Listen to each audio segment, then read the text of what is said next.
Welcome to Down the Road with me, Joel Heitkamp. It's going to be a fun day. We're going to head to Binford today. We're going to get a chance to visit with Clint Adkins. Now, Clint is one of those individuals that is, well, he's the top rodeo caller, or certainly one of them in the nation. The PBR, the Pro Bull Riders Association, is going to be up in Binford. The Pro Bull Riders are, well, quite frankly, the gutsiest guys in the world. Hopping on that bull and trying to ride it for 8 seconds. If you've never seen it, go see it. We're going to talk about that today here as we head down the road. But first, Tracy Barrett. Now, who's Tracy Barrett? Well, we're lucky enough to have her back. She's an NDSU associate professor.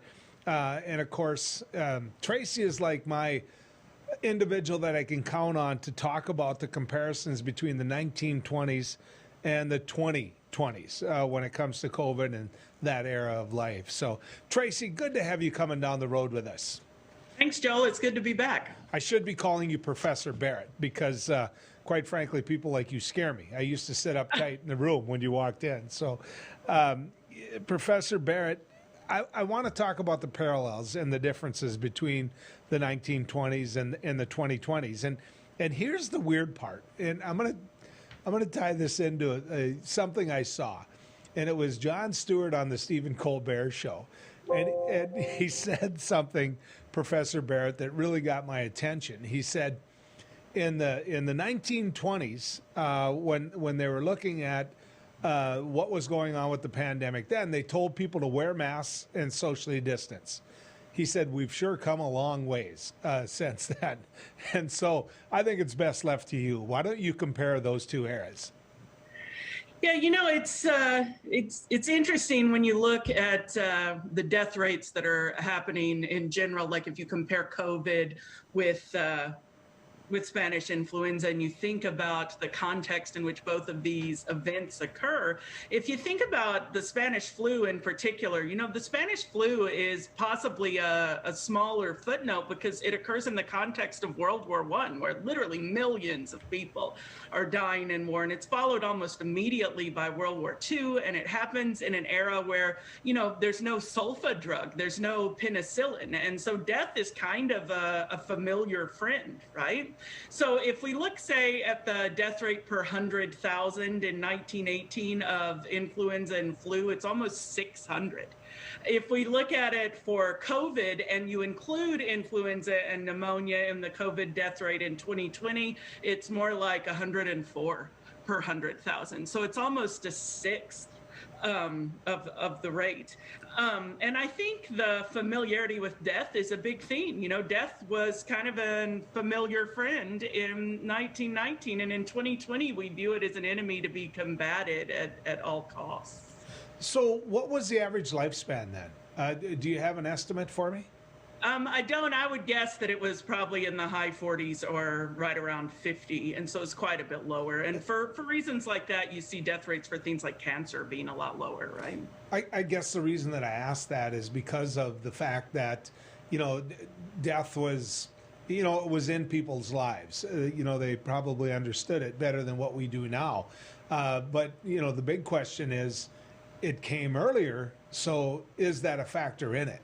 I think it definitely is. So if you look at kind of recuperation from the epidemic, right? If you think about, say, the Roaring '20s, or in French, they call them the années folles, which is the crazy years, right?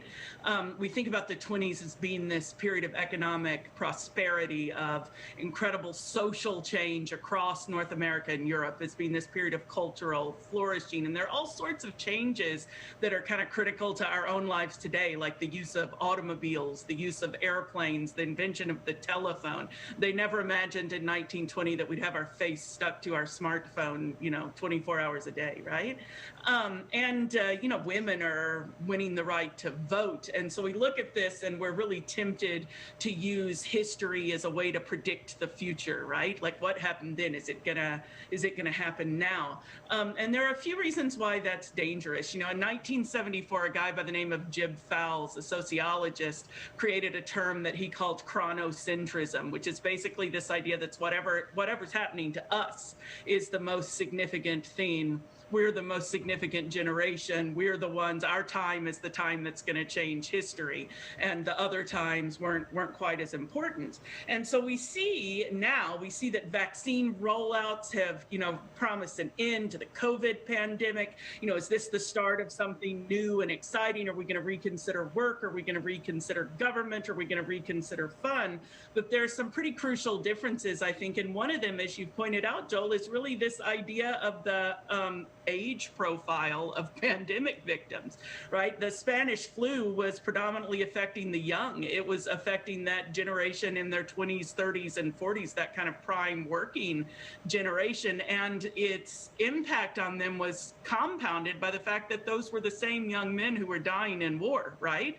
So you kind of have a double whammy on that generation. And COVID, for the most part, has, wreaked the most havoc among older populations. So it's these older people who have suffered, and that means that fear is refracting through society in very different ways. Does that make sense? It makes total sense. In fact, and I don't know if this is a good comparison or an example of what you're getting at. I was in an event recently, you can call it a social event, you can call it whatever you want. And there was a gentleman there, stereotypical. If you looked at him, you would think, kind of that maverick cowboy kind of attitude that would normally be one of the individuals that would be looking at you saying, they haven't tested the vaccine enough. This was all a joke. This is all something to get the president of the United States out. He had that look, which, everybody has biases. But when I see an old cowboy like that, he had a mask on. And I walked up to him and I apologized for not having a mask on me. And I walked not up to him directly close. I mean, I stayed 6 feet away. And I said to him, I go, I've got to know, what makes you wear a mask yet? Have you been vaccinated? He said, oh, yes, I've been vaccinated. He said, but I've also been weak of health. I've had some heart condition, had some other things. And so my doctor tells me, wear the mask. And the reason I tell you that story is this, because does this forever change how people like that individual lives? I'm curious. Yeah, so I mean, that's an interesting question. When you think about these large-term impacts, I don't know, Joel, did you have, are we going to start wearing masks when we're sick now, like they do in Asia? Are you going to see people running around in them? Probably not. But I think until those of us who are old enough to remember this clearly die, we're probably going to keep a mask laying around the house somewhere, right? Or something comparable. And the reason is this is sort of a collective trauma. It's going to remain in our memories socially for quite some time. I don't know if you had one of these great aunts, but I had a great Aunt Isabel, and she remembered the Great Depression very clearly. And she scrubbed her aluminum foil after every use on a casserole dish. Y'all call it hot dish, right? Or when she baked potatoes, she unfolded it and scrubbed it and then reused it. And we always laughed at her because we thought she was nuts, right? But the truth is, our grandchildren are going to be giggling about our obsession with having a case of toilet paper in the basement. Do you know what I'm saying? We're always going to have that there, and that's going to be kind of so I think it is going to impact us in that kind of way, even in the long term. And there's a very real, if you think about a year of lockdowns, of shelter in place orders, this has had a real impact on mental and emotional health, I think, of everyone. And young people have experienced an increased anxiety. But I suspect that the relief that youngsters feel, I mean, right now, I think I just saw an article that said that it's the youngest adults who are the least likely to get vaccinated. And the government hasn't been able to convince them that it's necessary. I think that's because, they don't face the same immediate risk of death that they did in 1918, 1920. Your great aunt is my grandma. That's exactly who she is. And all she continued to tell us, Professor, was, you've never been poor. You don't know what it's like to be poor. And I pointed out that Mom and Dad weren't the richest people in the community, by no means. And she said, you don't know what it's like to be hungry. Now, having that experience and knowing that the way she did, I wonder if it doesn't beg this question, which is, because they always felt vulnerable, does that make them more serious, if you will? Does that make them, do they pay attention to something like the Spanish flu? Because look, they know what it's like to be in a tough situation. You mean the older people? Right. I'm talking about in the 1920s. I'm talking about in 1917 that these individuals had raised what they ate. I realize this was pre-Depression. I get that.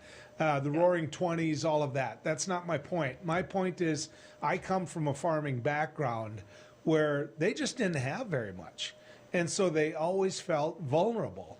And so does that weigh in on this? Does that play into this? I think that it does to some degree. Like if you think about, and I've done a lot of thinking about any kind of long-term impact on healthcare. You know, if you think about the Black Death in the 14th century in Europe, you see that these people create lazarettos all over the world, which are basically quarantine stations at every port. And any foreigner who comes in gets stuffed in it to wait for, 40 days is where the word quarantine comes from, right? Because they figured if you weren't sick in 40 days, you didn't bring it in with you, right? In any case, you see these pretty gigantic transformations happening in that way. And when you think about 1918, you know, this is kind of the height of social Darwinism, where people believed the fittest survived, not just in nature, but also in humankind, right? So if you were working class, if you were poor, that was because you were an inferior human being. Obviously, if God had intended better for you, you would have been rich, right?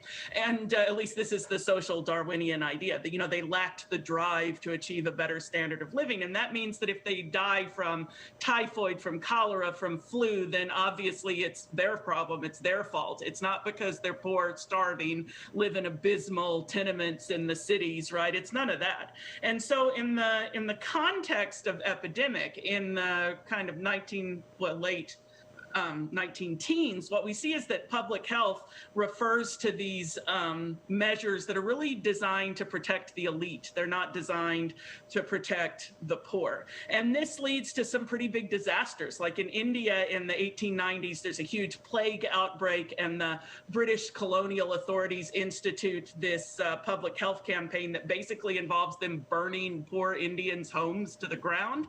And that's because they didn't believe that the disease was spread by rats. So they're burning people's houses down and fumigating the locals, and they haven't actually tried to deal with the rats that were carrying the fleas.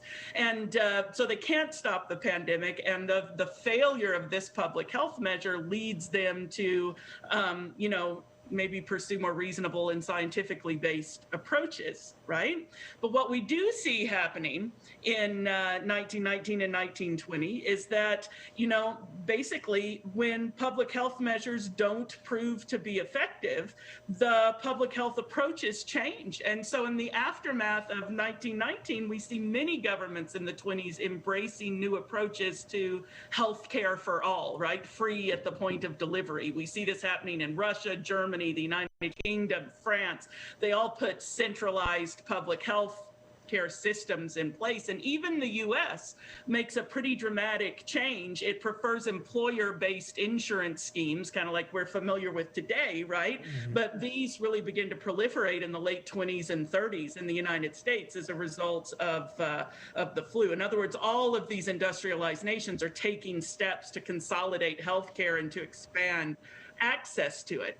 This is something that we see happening now because so many people are left out of the dinner party, sort of. Sure. And in Spanish influenza, it tends to be the youngest who've been orphaned when their parents died, and the oldest who required somebody to support them because they were too old to work. And all of those people who were supporting them also died. So when you have all of these people moving into the poor houses, the workhouses, as they called them in Europe, you have a social problem that has to be addressed. And I think we see hints of that now, right, in terms of the expansion of Medicare for all, of the Affordable Care Act, of all of these things, kind of the usage of them altering to try to support the population during COVID in particular. Professor Barrett, when we come back, here's the question that I want you to ponder. Did they trust their leaders? because apparently now we don't trust our leaders. And I'm curious what the history of that is. So we'll be back with Professor Barrett when we continue our trip down the road. Howdy folks, it's a Line Cafe. I reckon it's time you're due for a hearty meal. So saddle up for the day with one of our hay bussin' breakfast homemade soups. Fill your grill at a salad bar, sink your teeth into our famous Line burger and barbecue ribs. Top it off with spoon rattling pie with a cum roll that's sure to put a smile on even the toughest outlaws. Shake the dirt off the boots each night and warm up with the gang. Tell them about it, Stacy. I can't wait to see you at the county line. Hi, it's me, Anthony Sullivan. And yes, you've actually caught me at home relaxing because life's been pretty worry-free since I got coverage with American Residential Warranty. You won't believe what ARW covers. Heating and air conditioning, washers and dryers, kitchen appliances, plumbing, water heaters, electrical systems, flat screens and laptops, even pools and spas, and so much more. Call American Residential Warranty. They'll get you covered. 1-800-219-1467. Hi, Hunter Ellis here for Night Hero Binoculars by Atomic Beam. These binoculars let you see anything, even in pitch black darkness. Gotcha. The secrets are powerful wide-angle atomic beam laser that reveals objects up to 150 yards away, hidden by darkness. During the day, Night Hero gives you 10 times magnification. And when the sun goes down, press the Night Bright button to see clearly in the dark. Light up garbage-eating critters or spot thieves before they even get close. Call or click now and get Night Hero binoculars for just $39.99. Order right now and you can double it. Plus, get our best-selling atomic beam flashlight. Just pay a separate fee. We'll even ship them to you free. This TV special offer is not available on Amazon. You can get it all, but you have to order now. Call 1-800-619-1091. That's 1-800-619-1091. Or visit bynighthero.com. That's bynighthero.com. Order now. Attention! Have you or a loved one suffered from maculopathy, a serious retinal injury, after taking the prescription drug Almiron for interstitial cystitis or bladder pain syndrome? In 2018, a researcher at the Emory School of Medicine linked Almiron, a prescription drug that treats interstitial cystitis or bladder pain syndrome, to maculopathy, which is sight-threatening and can cause an abrupt change of vision. Call Almiron Justice for a free legal consultation. Please call 800-395-5680. Non-attorney spokesperson. This is a paid advertisement for legal services sponsored by Nightline Legal. Cases assigned on a random basis to participating law firms. This drug remains approved by the FDA. If you or a loved one regularly took Zantac and were later diagnosed with cancer, call right now. You may be entitled to financial compensation. Potential cancers include bladder cancer, colon cancer, kidney cancer, stomach cancer, liver cancer, pancreatic cancer. Do not stop taking a prescribed medication without first consulting with your doctor. Discontinuing a prescribed medication without your doctor's advice can result in injury or death. Call 1-800-230-9210.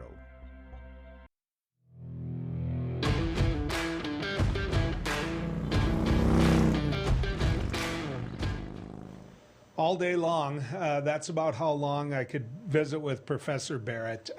Tracy Barrett is an associate professor at North Dakota State University, and we were talking about the parallels. We were talking about the plagues. We were talking about how this compares to what has happened in the past. And the question I had for her before the break, Professor Barrett, is, did they trust their leaders in the time of the Spanish flu versus now? Because apparently we don't trust our leaders the same way. I'm hoping they did then.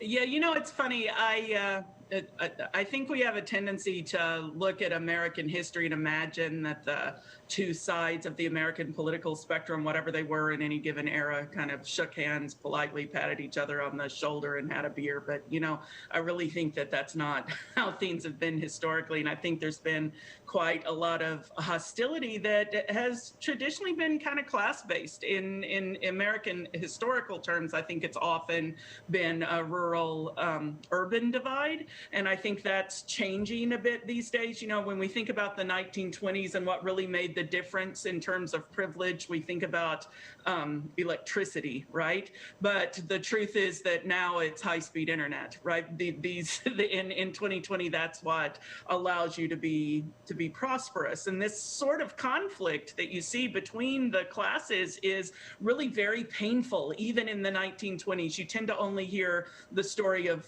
rich white Americans Americans. You tend to not so much hear the story of less privileged Americans. And what I'm telling you is the 20s really aren't all they're cracked up to be. W.B. Du Bois in 1926 said, "We have today in the United States cheek by jowl prosperity and depression." The decade was crushing for farmers. For the first time, more people lived in cities than rural areas. Rural communities were being crushed by various economic pressures. Membership surged for the Ku Klux Klan, which during this era particularly targeted African Americans, immigrants, Jews, Catholics, anyone who doesn't meet the definition of a real American. I hope you see my air quotes here. 1921, you've heard a lot of talk about the Tulsa Race Massacre that's happened. 3 years later, we have the Immigration Act of 1924 that restricts immigrants from Asia and Eastern Europe. And so it's not hard to see the same threads today post-COVID of racial inequity, or injustice, of economic inequity, of kind of convulsive and unimaginable technological change. And you can't have these changes without making people unhappy. It's literally impossible to change society on these kind of fundamental levels without, picking a road that's going to leave a lot of people dissatisfied. So we do see these sorts of issues in the 19-teens and 1920s. There's definitely a privileging of industrialists, of kind of corporate interests over labor interests. But the labor interests are the ones who are suffering. So to look at the summer of 1918, for example, at one particular textile mill in England, in a single day, there were 400 workers in this spinning factory and 80 of them died. Right? So these people who are working in close and unhygienic conditions are the ones who are dying in shocking numbers. And this gives workers a leg up in terms of finding new employment, demanding better living and working conditions, better wages. And so we see the kind of origin of welfare states in this combination of the pandemic and the Great War. If you think about the Roaring 20s, you see this upending of traditional values, the shift in gender dynamics, the rise in gay culture, the flourishing in gay culture. And we see that women are now joining the labor force in the 20s in huge numbers, and this increases their agency. It's not an accident that women get suffrage during this period, right? This is not an accident. And so we imagine that we can see similar themes maybe happening in the 2020s, but the truth is, I think in many ways the pandemic has reinforced instead of challenging traditional gender roles. And we see evidence for this in the United States, particularly in the number of women that have left the workforce to take up responsibilities at home. What do they estimate that by the end of the year that it costs more than $65 billion in lost wages and economic activity for us. And I think that shows us that these traditional values of women leaving the workforce to tend to childcare issues when economic pressures are applied is real. So, now we hear these talks about minimum wage. Even if minimum wage changes, it's not a new controversy, right? It's hard to say that it's been catalyzed by the pandemic, and yet these issues have been heightened by the pandemic. And so just like we see today, maybe an embracing of different approaches that seem kind of radically oppositional, the Republican approach, the Democrat approach, Trump versus Biden, we see these approaches as maybe irreconcilable in some ways. But the same thing is happening across a broad spectrum of issues in the 19-teens as well. But in the 1 minute that we have left, Professor Barrett, I have to ask you this. Hasn't this pandemic given workers again a hand up? When you look at what's happening with workers right now, there's an argument being made that they won't come back to work, that the government's paying them too much for unemployment. Well, that's going away. And in some states, that's gone away for quite a while, and they're still not coming back to the jobs that they had. And basically what they found out was they're not chained to those jobs. So really isn't that mirroring what you just described? Yeah, I think so. I mean, if you look at changing workspaces, when convenience and money cooperate, things are going to change, but definitely not for all occupations, right? So as I said earlier, inequality in the Roaring 20s is driven by electricity. Now it's high-speed internet. And that means rural versus urban is less relevant as long as you have access to high-speed internet. If you can work from anywhere, places that have an edge in working remotely are going to have a material edge in terms of real estate or other things. So if you're talking about outsourced services, HR, accounting, engineering, customer service, those are all suited to a changing workplace. If you're talking about physical labor, plumbers, deliverers, cookers, manufacturers, they're probably going to be anchored to a more traditional model. But if you'll let me just say briefly, if you look at the Black Death, right, and how you get greater prosperity for peasants, you get property rights for women, the social power of the church reduces because they can't help that much. Still, rural English parishes in the 1400s struggled desperately to find priests because people would rather live in the city than some backwater outposts. There aren't as many workers around, and that means the workers that there are can demand more rights for themselves. We're going to call you again. This has been too much. Well, it's been too informative to not do it. Professor Barrett, thank you. I appreciate it. Thanks for having me. It's always fun. You bet. When we come back, we're going to head to Binford, North Dakota. That's right, Binford, North Dakota. You wonder why? We'll tell you right after this as we come back down the road. Hey everybody, I'm Doug Billings, your host of The Right Side with Doug Billings on Beck News. We bring you high-profile guests, ladies and gentlemen, exclusive guests. Now, you're not going to see these guests in most of the mainstream media outlets. Another thing that I do here is give guests a platform to speak freely. You're not going to see me censor anybody. Please join us, won't you? Weeknights right here on Beck TV and online at beck.news. Cheers. Hello, I'm Mike Lindell, and as you know, my passion is to help each and every one of you get the best sleep of your life. That's why I created my new Giza Dreams bed sheets. The first night you sleep on my sheets, you'll never want to sleep on anything else. Go to MyPillow.com or call the number on your screen right now to get your very own MyPillow Giza Dream sheets. When you buy one set of sheets, you'll get another set absolutely free. For the best night's sleep in the whole wide world, visit MyPillow.com.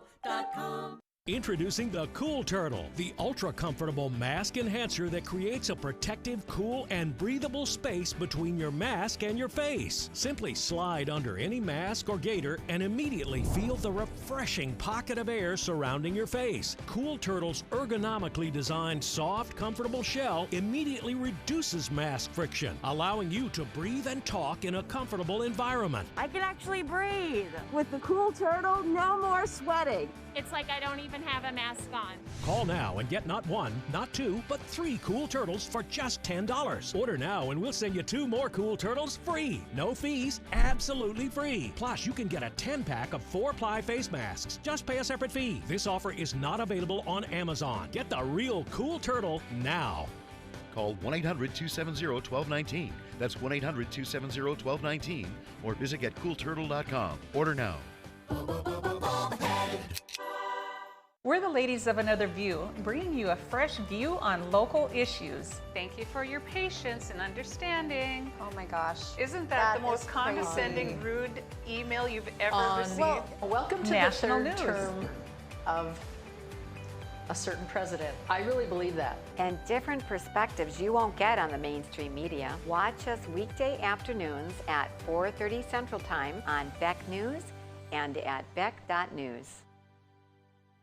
Hey Bucks fans, if you're planning an outing, birthday, or employee appreciation night, then bring your group out to the Buck Stop for a night of fast-paced, high-scoring football. Your group will receive discounted tickets, options for reserved seating, scoreboard messages, VIP services, swag, and a space to gather during the game. You can also participate in pre-game ceremonies, halftime entertainment, in-game contests, and more. Call 701-595-0771 or visit bismarckbucks.com/tickets. All GA is first come, first serve. We'll see you on the turf.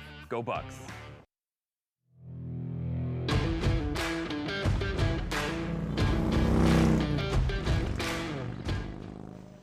It's a big weekend coming up in Binford, ladies and gentlemen. That's right, the PBR is there. And if you're wondering about these bull riders and what level they are in terms of competition, Professionally, they're the top. They are the top. These are the ones that when you're scrolling through the channel or when you've scheduled watching, these are the individuals that you see in Las Vegas. These are the individuals that are by far the most entertaining, and certainly the Cowboys that can do the job the best. Clint Adkins is one of the callers. He's been doing this rodeo circuit for years. He's a PBR announcer, and he's joining us right now. Clint, good to have you coming down the road with us. Yeah, thank you, Joel. I certainly appreciate it. Always enjoy visiting with you, and always enjoy talking bull riding. Now, you are in Binford now as we speak, right? Yes, sir, I am. Spending the week down here. How many years have you called this rodeo? I think that this is probably the 14th or 15th year that we were trying to figure that out the other day. I want to say it was probably 2007 was the first year that I ended up coming up here, I believe. Well, I know the boys love you. I've been there. I've met you. I've seen it. And I've interviewed you a number of times, and your passion for rodeo shines through. I've been bragging these Cowboys up and telling people exactly who they are and what they are, but it's better done by you. I mean, Clint, tell people about the level of this competition. Well, the level of the competition, when you look at it from, the outside looking in, the real crust of it from a rider's perspective is what does it matter to them? And it matters a ton. It's not just the money that the riders are going after, but it's the points that they can get, the points that are won. If you win the event or you place in the top 5 after the night is over with, depending on where you place, you get world points because this event is sanctioned by the professional bull riders. And so the points that are gained here can help them either win a PBR World Championship or to qualify for the PBR World Finals in Las Vegas. So from the competition aspect of it, from the bull riders, it matters in the whole grand scheme of things. From the fans' perspective, the hardcore fans that follow the sport, they'll be able to recognize that. And then some of the ones that maybe are just starting to watch it on television and starting to follow the sport, they're going to be able to recognize a lot of the names that are there. And so you got the top riders in the world matched up with the best bulls in the world. You take Chad Berger, the 10-time PBR Stock Contractor of the Year. That man, what has he done for the great state of North Dakota? I mean, he's constantly done so much good around the country, and he's going to be bringing the best bulls in the world. And so it's a very unique event, Joel. And we can look at this event for many different aspects, but when you really peel it all back, it's amazing that we get to see this much talent from so many different perspectives, from the bulls to the bull riders to the entertainer, the bullfighters, down to the man that's running the music. I mean, that the guy that does that's the best in the world at doing it. It's a craft, it's a specialty, and the guys and gals at Binford that make this thing work. That's where all the credit goes. They want to put their best foot forward, and for a little town to do that, it's simply amazing. So you take it from the perspective of these Cowboys. They're out there putting literally their life on the line for 8 seconds. And as you pointed out, it isn't just about the money, it's about the points. But they go all over the United States to earn this. They do. To go to Binford, when they look at that on their schedule and they say Binford, I mean, what reaction do they have to it in the beginning versus what they have to it after they've been there? Well, Joe, I mean, I'll tell you, I'm with these guys every weekend. And when we're out on tour, I mean, for the last 4 or 5 weeks, every weekend, I'll go into the locker room and I'll talk to them. And they go, well, what's that? Where's Binford at? And I have to show it to them on a map. And then I go through the pictures that I've taken and I show them the crowds that show up, and I show them the town. And then you'll hear other riders that have been before, And, sometimes depending on scheduling, some of them will be able to come back and some of them won't. It may be a couple of years before they get to come back, and they'll go, oh yeah, that's a unique event. It's one of the, it's one of the most unique events in the country because it's a small town. And Joel, I'm trying to put the uniqueness into words. I think the perspective that I get and the feeling that I get coming up here, they sense that too, because this is a long ways away from downtown New York City. It's a long ways away from downtown LA. But the feeling that we get and the connection, because everything is real. And that's, I think, is the reason why I, fell in love with this event, because, these committee members, they're not out to get rich. What's the hidden motivation of what they're doing here? They're doing this to promote the community, to give something back to the community that they live in, and bring great entertainment. And you can see that, you can feel it. And I think the writers see that in the uniqueness of the event. Heck, I don't have to sell them. Honestly, Joel, I really don't have to sell them on coming to Binford. The rest of the locker room really does. And so it's very intriguing. It's not hard to get these guys to come up here. You mentioned the feel of it from top to bottom, from the music to, quite frankly, you, Clint, you're damn good at this, okay? But to the ring entertainment and the people that you've worked with time and time again, this is a show. I mean, this is a show. Between the rides themselves, you're never not entertained. And the facility that Binford has built, the arena that they have built, this is a long-term commitment from them, Clint. It is. It's a long-term. It's a commitment of love that they're doing. I mean, you just, if you're there on Saturday night, and I plan on bringing the committee members out there, and it is love, and this is a passion that they have for producing this event. And Joel, you're right, it's a show. And so, to me, I am trying to duplicate what we do each and every weekend on our tour. I mean, that's essentially what we're trying to do. And when you bring myself and you bring Flint Rasmussen in here, I mean, that guy's the exclusive entertainer of the PBR, and he has been in the biggest venues around the world. I mean, he's the best Western sports entertainer there is, bar none. There's no question about that. You cannot argue that. I mentioned Chad Berger, the 10-time PBR stock contractor of the year. The great bullfighters. When you bring all of that together, and we just replicate what we do in the big cities. And so for us, there's some challenges because we don't have our normal crew, and we don't have all the 18-wheelers that haul all of our, equipment around, but that's okay. We just put out the effort just like the committee does, and man, it all comes together on a magical night, and it's spectacular. I mean, it's chasing that feeling that we get each and every year. I like to say it's recharging our batteries when we come up here, because it reminds us of why, like myself, it took me 15 years to get on tour. 15 years of grinding at amateur rodeos and amateur bull ridings to do this. And then, you get out on tour and you go, man, why did I start this? Well, by the time I get done in Binford, North Dakota, I have the reason why. Because it all started with the love of the sport and entertaining people. And so for me, that's the core principle of it. Well, it comes through. Everywhere I looked, people were having fun.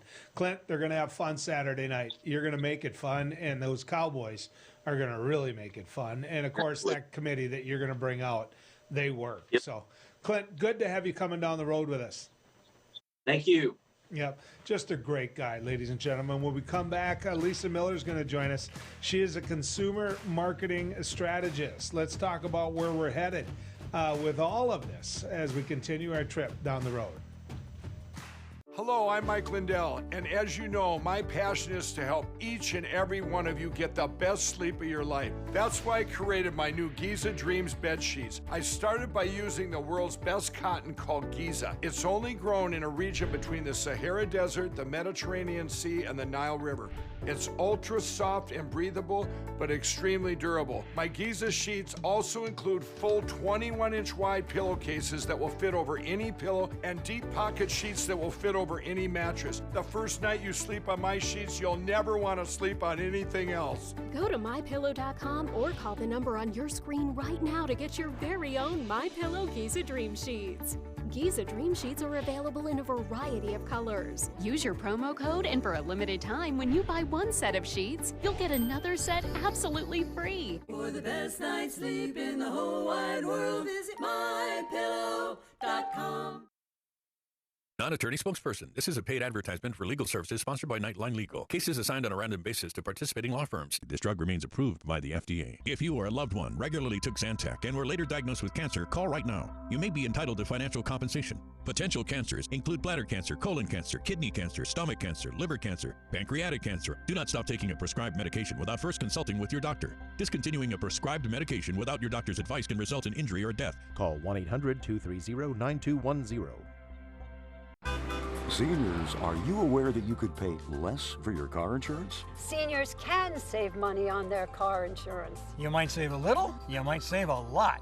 Maybe hundreds of dollars a year. You might save 5% a year, maybe 10%, 15%, or even more. That's a lot of money. So call right now and find out just how much money you might be able to save. 1-800-699-0761. 1-800-699-0761.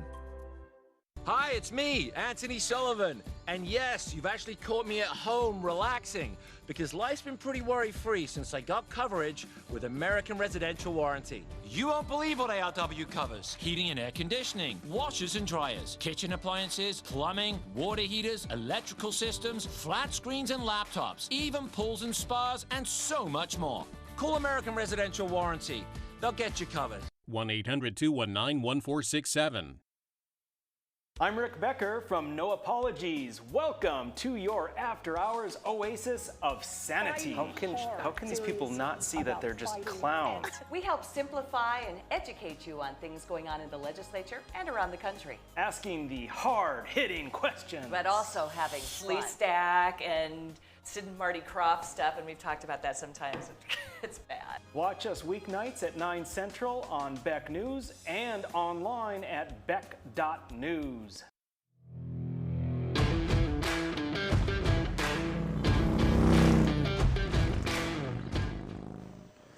Welcome back. Lisa Miller is a consumer marketing strategist. In other words, she understands what's going on out there when it comes to service industry, the economy, everything that goes with it.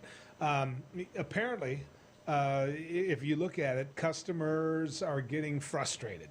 They're really getting frustrated, and a lot of that has to do with the lack of employees. Lisa, good to have you coming down the road with us. Thanks for having me today. Give me your assessment of what's going on out there, for example, in the service industry. Definitely. So thanks for having me on. And I've been tracking the COVID consumer sentiment since last year. And what we've seen is, obviously, we can see it every day. The pent-up demand is just there. You know, more crowds are happening and people are excited to get back to it. But what's happening, the consequence of that is people are getting frustrated. There's definitely a labor shortage at restaurants. And I've seen the frustration double for restaurants about being short-staffed just since February. And about 43% of Americans are just really kind of irritated that the service just isn't that good. So have you been able to talk to the employers as to why? I've been in a restaurant where the employer said, the restaurateur, the owner said, you know what, this is all about the fact that the government is paying too much in unemployment. There's no incentive for those workers to come back to work. Is that true? There's definitely lots of ideas on that, and absolutely the one that you just mentioned about it. Sometimes if you have children at home and you're in the service business, it's cheaper, it's better to stay home than having to pay childcare.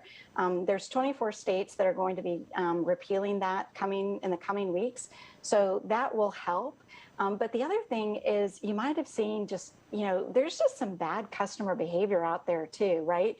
You see where, the servers just aren't treated that nicely. So you combine that with, they may make more money staying home, but then, they're just not enjoying their job. So there's a couple of different things. What the anticipation, though, is that with school coming back in the fall, children are going to be back in school. The unemployment benefits are going to probably be waning. So hopefully it's definitely a speed bump right now, but hopefully, by fall, maybe things might settle back down. So let's talk about that a little bit, because people are creatures of habit. I know I am. You can set your clock by certain things I do during the day. For many years, some of these workers have gotten up. They knew exactly where they were going to work. They knew exactly what they were going to do. And for the past year, that wasn't the case. Has that changed things forever? Have they found out that there's a whole nother world out there and they're not reliant on it? Without a doubt. The National Restaurant Association basically published that even like 3 million restaurant jobs were lost when COVID started. Today, there's still a shortage of 1.7 million jobs, and even just restaurant jobs, 1.7 million. And even just in March, there were over 1 million job postings for restaurants. So the jobs are there. It's that they're just opting out to do other things. And it's going to take, you've seen how restaurants are now having to do bonuses, even high-end restaurants like, Wolfgang Puck, in those restaurants, you make a ton of money. I mean, you can make 6 figures at one of those restaurants. They're still having trouble getting servers. So it's really just an industry-wide situation. And to answer your question, yes, the industry is going to be very different of retention. How do you get new talent? It's not going to go back. So the way much of what you're describing that industry pays their workers oftentimes is based upon tips. You're allowed to pay this much versus what the rest of society has to pay, because that server has the opportunity to make that much based upon tips. Is that going to change? Are we going to, does money solve this? Are they going to have to sit there and say, look, we've got to come to the realization that if we want Joel back to our restaurant to be a bartender, to be a server, we're going to have to pay him more? That's the question that restaurants are grappling with right now. And the challenge is you just described it, is that if you're getting a low hourly wage, but then the tips are really how you make your money. Let's say, for example, if you make $4 an hour plus tips and you end up making $20 an hour. If then the minimum wage gets to $15, then the reality of it is, and this is a pretty universal opinion, prices are going to have to go up at restaurants. And that's what they're really scared of. At 66%, 2/3 of Americans are very concerned that prices at restaurants aren't going to be affordable, because you can't offer the same thing today and then tomorrow charge a whole lot more and it's be the same thing. So that's really the tension that's happening today in the restaurant industry. Well, let me give you an example, and do not judge my state by the numbers I'm about to give you. Okay. It's where we live. We raise beef here. But I went out the other night with some friends to have a steak where I've eaten many, many times before, and I had a $24 ribeye many, many times before. And I looked at the menu this time, and it was $32. And I went there to have that steak. And you know what I did? I sat back in my chair, and I had a $32 steak because I still wanted that steak. Now, that might be my life situation. I can afford the $32, at least for today. In the media industry, you get fired easy. But the point I'm trying to make is, if they raise the price to the consumer, will they support that? Well, people do what I did, which is say, I want to buy that steak. Yeah, and the craveability of certain food items, and I'm from Texas, so I can definitely relate to the beef country. And the issue will become, though, Joel, is that affordability and how frequently it can go. So that's really what can happen. So yeah, you might go ahead and splurge on that $32 steak that night because you craved it and you went there specifically for it. But the reality of it is how does that pan out to restaurant frequency? So if you might choose to go 3 times and now you're going to go once, and that's what's really hard is if you're sitting there and you're already there, but it's the sticker shock, like you just described. It's a sticker shock when that prices go up. And part of what's driving that problem is the supply chain. The restaurant workers themselves, that's a shortage of staff, but also in the manufacturing facilities, the people driving the trucks, that shortage of labor is up and down the supply chain. So that's also contributing to why that steak is now $32. Well, how big of a factor is it that we've learned how to cook again? You take my wife and I, we've had our kids raised for quite some time. My daughter's 37 and the other one's 36. So it's just been our two in the house for a long time now. We never ate at home. If we did eat at home, we never ate together. We never had the same. And in terms of life schedule, I come home at this hour, she comes home at that hour. So we never sat down to a meal except maybe once a week. We do now. We do sometimes now. We did last night. And so is that become something that restaurants should fear? The fact that people like Sue and I know how to cook again. And I actually been measuring that in the survey because there were two questions I wanted to understand. I wanted to measure, number one, are people coming back to cooking? But number two, are they getting tired of it a year later, right? Because we've been cooking more at home. And what the data is actually showing is that there's just a different social experience of somebody else doing the cooking for you. And I asked a question about, can you have that same experience, cooking at home versus eating in a restaurant? And there's something special about the experience that you can't get at home. So the tension again between that is if you're going to have somebody do the cooking for you and going to a restaurant, then you want that good experience. And you have to have staff to have that experience. But at the end of the day, I don't think people have to, the restaurants don't have to worry about, people being so in love with cooking that they're not going to go out to eat. Okay. One more quick one. With the short time we have, does this change? Does anything, in your opinion, do we get back to normal? The biggest thing, I think, there's two things I'd want to tell everybody. One, if you go out to eat, you're going to expect to probably have some delays.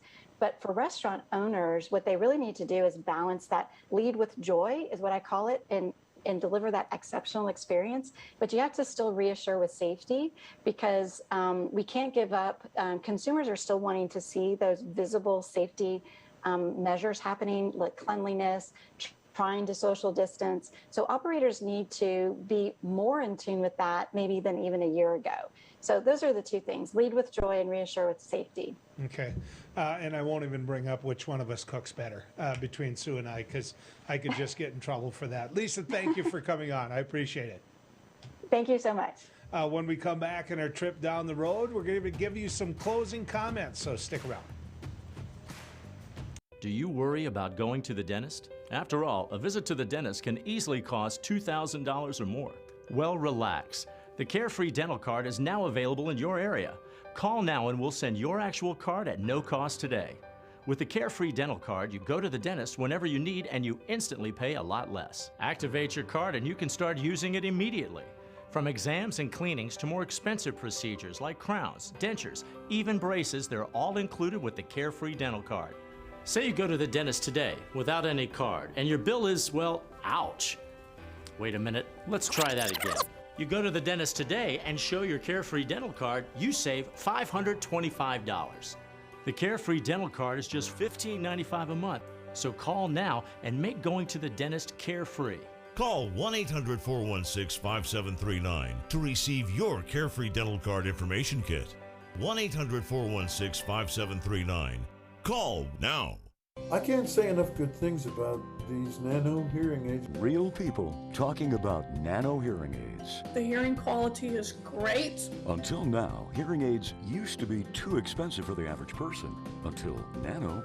Call now and you'll get your nano hearing aids for only $297. You'll save $100. When you buy one hearing aid, Nano will give you a second hearing aid free. Call right now. 1-800-213-3815. Spas, etc. Yeah. You've come to know and trust us for over 18 years with the largest selection and showroom in Western North Dakota for our beautiful Sundance spas. Plus, you can pick out your next home experience with our selection of pool tables, shuffleboards, and fun accessories. Spas, etc. Your relaxation destination. smart. Who do you trust with your digital life? Not all cloud backup providers keep your data truly private. Beck Cloud Backup uses advanced multi-layer encryption to keep your family photos, videos, and sensitive business documents secure and only for your eyes. Your Beck Lightband Internet service already includes 50 gigs of free storage to keep your digital life safe and secure. Call us at 701-475-2361 to start using your Beck Cloud Backup today. Attention! Have you or a loved one suffered from maculopathy, a serious retinal injury, after taking the prescription drug Almiron for interstitial cystitis or bladder pain syndrome? In 2018, a researcher at the Emory School of Medicine linked Almiron, a prescription drug that treats interstitial cystitis or bladder pain syndrome, to maculopathy, which is sight-threatening and can cause an abrupt change of vision. Call Almiron Justice for a free legal consultation. Please call 800-395-5680.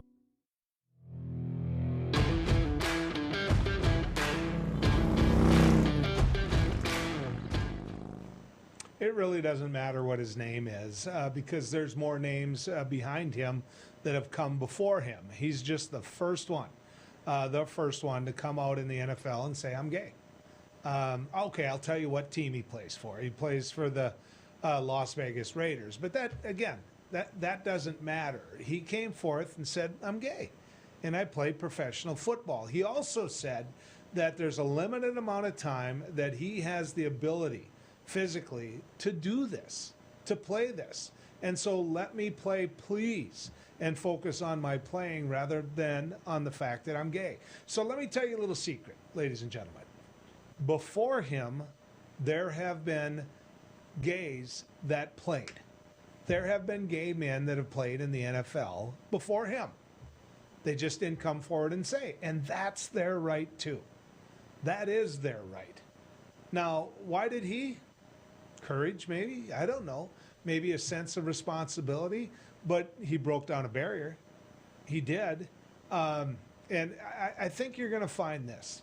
I think you're going to find that in the end, anyone who is gay in the NFL is going to be judged by how they play. They're going to be judged by how they play. And you know what? Here's the key to all of that. They should be. They absolutely should be. It's been good riding with you, folks.